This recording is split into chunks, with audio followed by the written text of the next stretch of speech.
vedare tinokuchingamidzai zvekare kune chimwe chirongwa pano paZim Facebook Secrets and Confessions.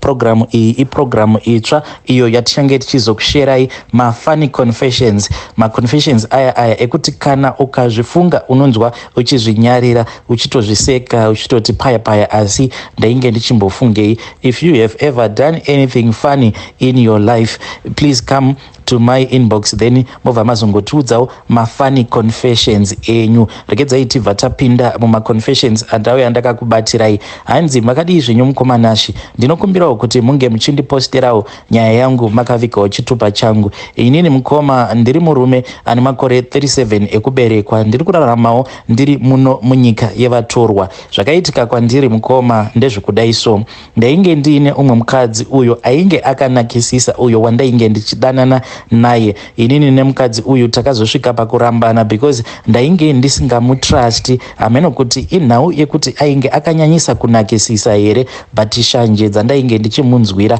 shanje dzacho dzainge dzisingatombonzwisisiki zvachose. Saka takati tichatanga kugara tose mukoma.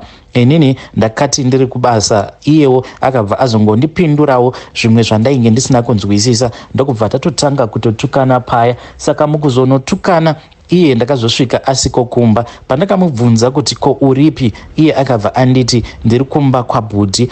Ndakabva ndati kunyepa chaiko, plus nekuzonopfuurirwawo nevamwe vanhu vemunharaunda vakabva vati inhema munhu wako uyu atoenda kunoona chikomba chake.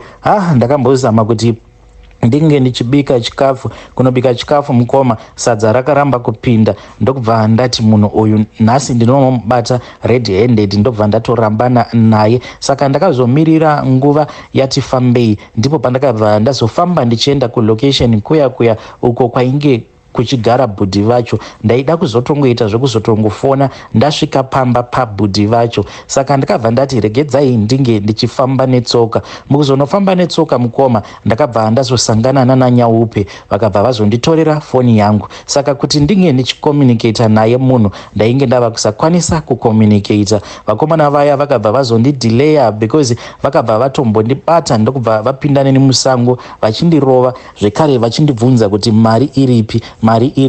Vakazondireleasa mukoma. Pavakazondireleasa, this was about 2 hours later, kuti ndinge ndichizohaika makombi painge pasisina kana makombi ainge ava kufamba achihaikisa vanhu. So ndakazongotingura zvangu netsoka ndichibva kulocation kuya uko kwandainge ndichigara ndichienda kulocation kwainge kuchigara ivo tsano ava. So ndakazoti ndasvika mulocation muya ndokubva ndangosvika pamba painge pachigara tsano. Sezvo ndainge ndisina kana foni, ndakangosvika nekutonoka padhoo. Iriri mupfungwa dzangu ndainge ndichitongozviudza kuti uyu mukadzi wangu uyu ainge asipo, but tainge tiri vanhu vekuti tainge tichitongochaisana mapoto zvedu. Then tsano pavakandiona vakabva vati tsano matevera mhuri yenyu. Ndokubva vatoti kune mukunda wavo, handiti wazviona ka kuti ndakuudza kuti munhu wako anosvika pano izvezvi.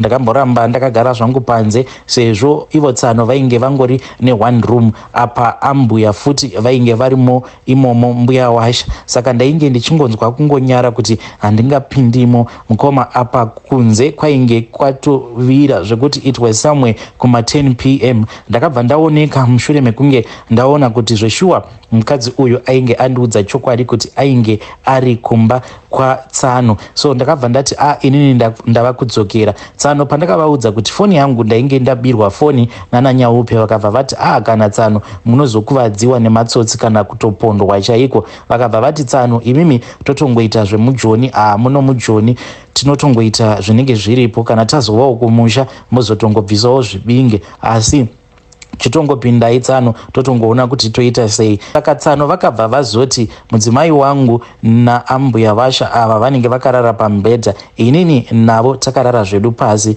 Sezvo ndainge ndiri munhu wekuti ndainge ndaneta nekutingura kwose uko kwandainge ndakaita mukoma, ndakati tichingonopinda machira hope dzikabva dzandibata. Saka ndakasiya tsano nemudzimai wangu naambuya washa vari bhizi zvavo vachiona TV vachitaura nyaya. Mukoma ameno kuti chii chakazoitika, nekuti mudumbu mangu makabva mazongosarudza kuti iyi ndiyo yainge iri nguva yekuti munge muchizoregedzera. Ndakarara kudaro mukoma, ndakabva ndazongoregedzera mweya zvekuti kekutanga vakangondisiya ndakadaro.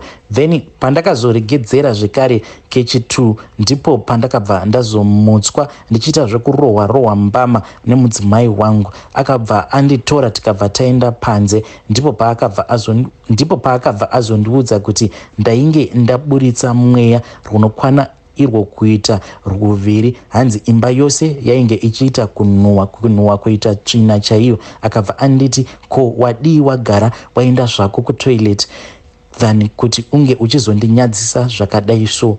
Mukoma paakandiudza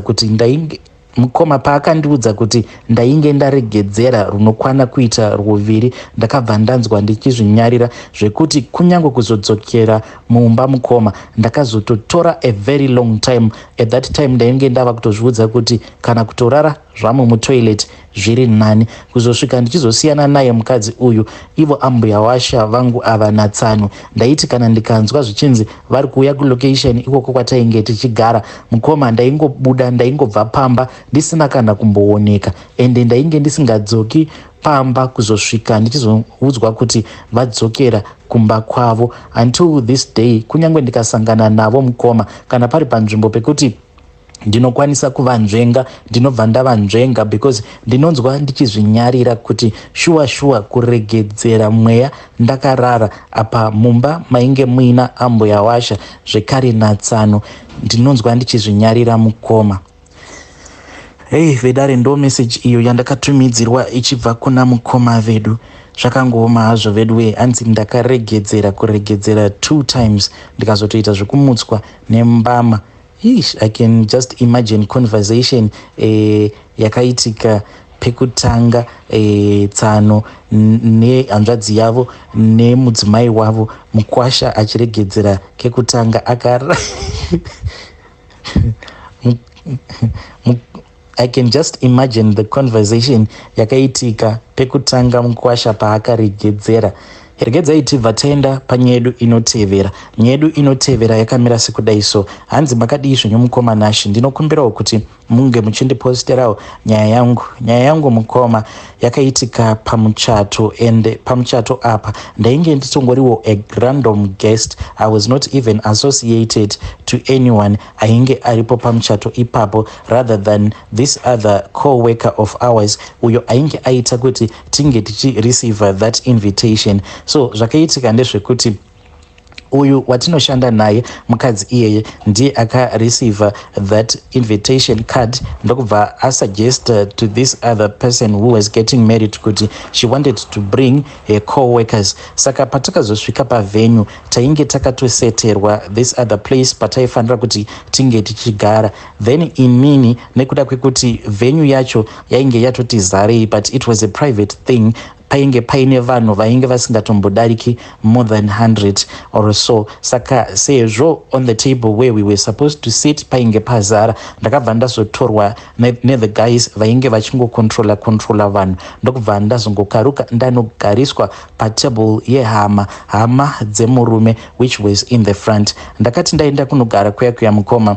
So what was happening was that muona malights aya malights anenge achiflasha kana kuri kunzi cameraman paanenge achitora mapictures, that light iro rainge riri on the side kwedu isusu raingokaruka radonha because this was an outdoor wedding. Saka kwainge kuine kamhepo mbichana, light iri raingoti pano nepapo robva radonha, and it was falling over close to the place where I was. Saka vachati vakazoti vaita entrance yavo mukoma, pavainge vava kugovanisana makeke, this thing it fell again. Saka my instinct was that let me try to save this light because riri kuramba richingodonha mukoma. What I had not realized was that light iri, the cable, it was actually running so close to where I was sitting. By the time pandakazosimuka using my instinct ndichiti ndikasike kurigama risati radonha, ndakabva ndahaka tambo yaya, and painge paine stand, pastand apo painge pachangobva mukugadzikwa cake rainge ranzi nderevabereki vemurume. The cable was just going underneath that stand. Saka pandakazonohaka tambo yaya mukoma pakabva paitika disaster. keke riya rakabva radonda, rakaita zvekuflya mumhepo richibva ranodonha, and there was no more serving that cake. Ndakanyara. I apologized mukomanashi vanhu, even though I saw that vachati vainge vari very disappointed, but vanhu munongoziva kuti kana ukaita something like that panenge pakaungana vanhu they will just try to comfort you, but I saw kuti ivo vachati ava they were so disappointed. Pandakazonyara ndeapo pakazotanga kubvunzwa neumwe MC ainge akaganhira, akaita like ainge achida kucalma down the situation, but he actually made it worse because akabva ati ihama dzemurume idzo ihama dzemurume nditete here, saka zvakabva zvazonzi kwete haisi hama yemurume. Akabva ati zvino kana isiri hama yemurume, kana isiri hama yemukadzi, ko ihama yani? Mukomanashi ndakanyara. My friend ndiye akazotosimuka, then she had to do the explanation kuti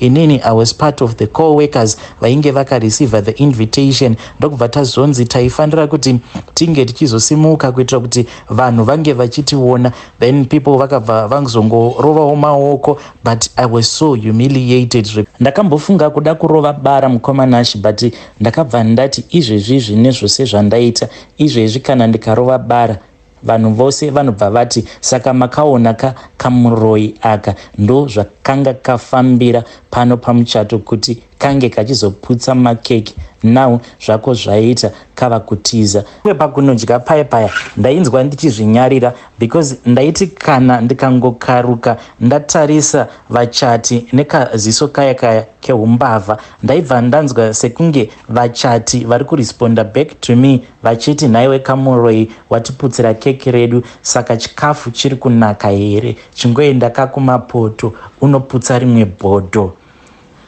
Hey vedare, ndo message iyo yandakatumidzirwa ichibva kuna vahanzvadzi vedu. If you have any funny confession, feel free to come to my inbox.